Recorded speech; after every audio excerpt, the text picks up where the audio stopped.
itu apa? Tahu. Ya, boleh dijelaskan Ibu? Apa? Konsentrasi. Iya, benar ya. Nah, diare itu adalah kondisi di mana seseorang mengalami buang air besar dengan konsistensi tinja atau fesesnya itu cair maupun encer.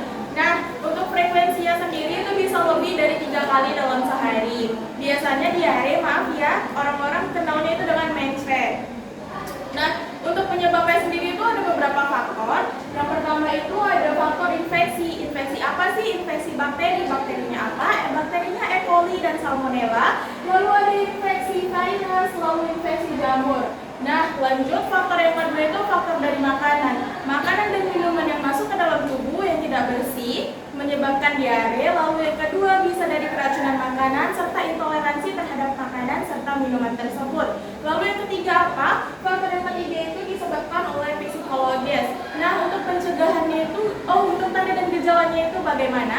Tanda dan gejalanya yang pertama biasanya untuk anak bayi dia akan cengeng, rewel dengan feses yang kehijau-hijauan nih. Kalau untuk anak-anak bagaimana? Sama, tetapi frekuensinya lebih dari 3 kali sehari. Fesesnya juga sama, encer dan cair.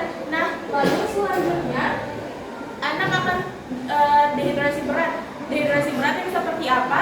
Bisa dilihat dari mukosanya, lalu dari kedalaman matanya. Nah, lalu selanjutnya ada penurunan berat badan yang terus-terusan turun karena diarenya tidak ditangani dahulu. Nah, biasanya orang-orang melihat diare itu hal yang sangat sepele ya Bapak Ibu sekalian, tetapi ketika diare tidak dilakukan atau tidak dirawat dengan benar, itu akan menyebabkan diare yang sangat hebat hingga timbulnya tadi shock hipovolemik yang tadi di awal. Nah, untuk pencegahannya apa saja sih? Yang pertama nih pencegahannya, pastikan sebelum anak makan dan setelah makan kita pastikan cuci tangan terlebih dahulu. Lalu ketika anak-anak sudah bisa bermain dengan bebas nih, misalnya main tanah atau main air, pastikan setelah selesai bermain cuci tangannya dengan baik dan benar. Nah, ketika anak-anak sudah berusia besar, usia 7 hingga 9 tahun, ketika anak-anak sudah bebas nih mau beli makanan apa saja, pastikan tempat penjual makanannya itu bersih dan rapi ya Bapak Ibu sekalian. Lalu yang selanjutnya apa sih? Pastikan makanan dan minuman yang masuk ke dalam tubuh si anak itu bersih. Nah, kita bisa tahu dari cara pengolahannya, cara memasaknya yang benar, masak makanannya, kita rebus air minumnya dengan baik dan benar. Nah, jika pada baby, biasanya bayi minum dari dot nih. Sebelum dotnya dikasihkan kepada anak, kita pastikan dulu si dotnya ini sudah kita rebus atau kita masak untuk kita sterilisasikan agar tidak adanya virus-virus di dalam dot anak tersebut. Nah, lalu apa sih pencegahan lain yang dapat dilakukan nih? Nah, di sini tuh ada pemberian daun jambu biji yang akan dijelaskan oleh teman saya. Silahkan. Baik Bapak Ibu semuanya, apa masih semangat? Masih. Bapak-bapak yang di belakang masih semangat? Saya akan menjelaskan untuk terapi komplementernya atau alternatif yang bisa kita lakukan di rumah, yaitu menggunakan daun jambu biji. Nah, kenapa menggunakan daun jambu biji? Dikarenakan daun jambu biji ini memiliki manfaat untuk mengatasi anti diare, radang usus, disentri, dan juga masalah pencernaan lainnya. Nah, daun jambu biji ini bisa untuk pengobatan herbal, karena dia kaya manfaat bagi tubuh dan tidak mengandung zat-zat kimia.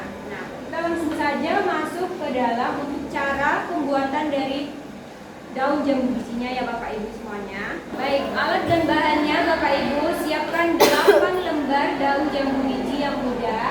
Nah, ini untuk penampilan yang muda ya Bapak Ibu, dan ini yang tua. Bisa dibedakan Bapak Ibu dari teksturnya, kalau yang tua itu dia lebih keras dan kalau yang muda itu dia lebih lembek. Dan warnanya untuk yang muda ini dia lebih terang atau lebih cerah, sedangkan yang tua dia lebih gelap. Nah, kemudian kita siapkan setengah gelas air matang yang hangat. Nah, ini Bapak Ibu setengah gelas saja yang matang dan hangat. Kemudian ada ulekan,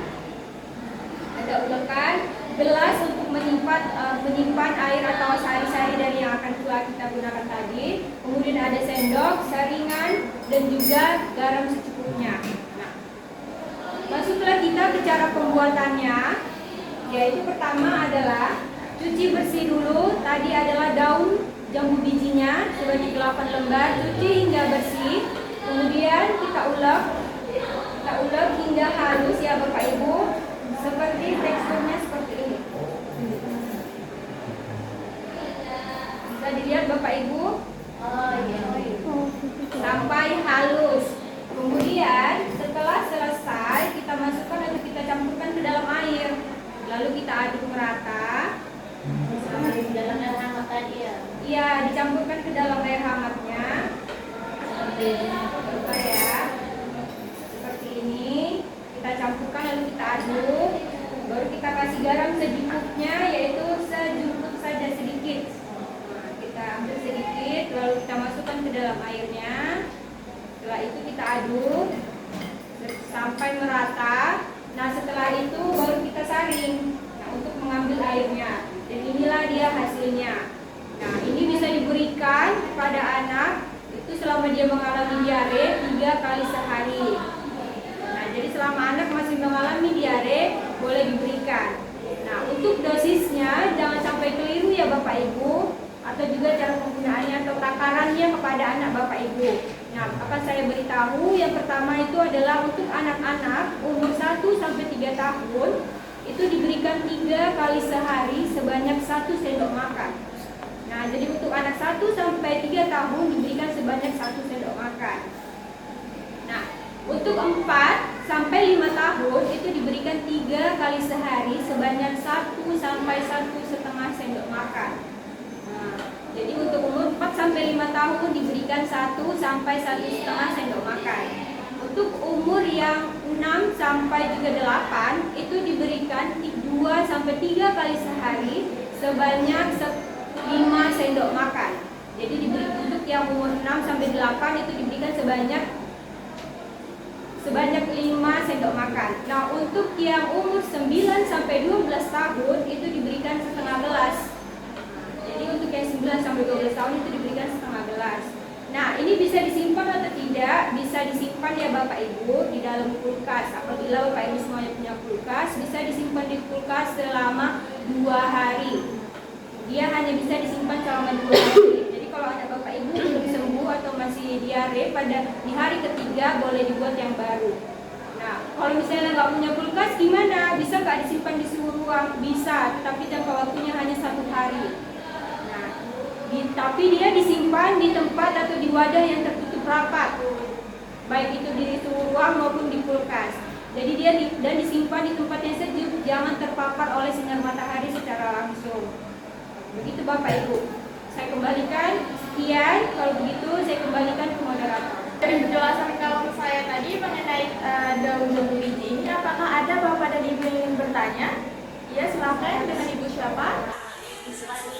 Saya mau nanya Kak, ini kan tadi katanya jambunya itu kan matang. Bisa nggak sih kalau belum? Nah, untuk daunnya sendiri bisa direbus dan bisa diulek nih. Tapi pastikan daunnya itu daun yang muda, jangan yang tua ya Ibu. Bisa direbus, nanti diambil ekstrak airnya saja. Nggak usah digiling lagi juga bisa. Ada lagi? Iya, dengan Ibu siapa?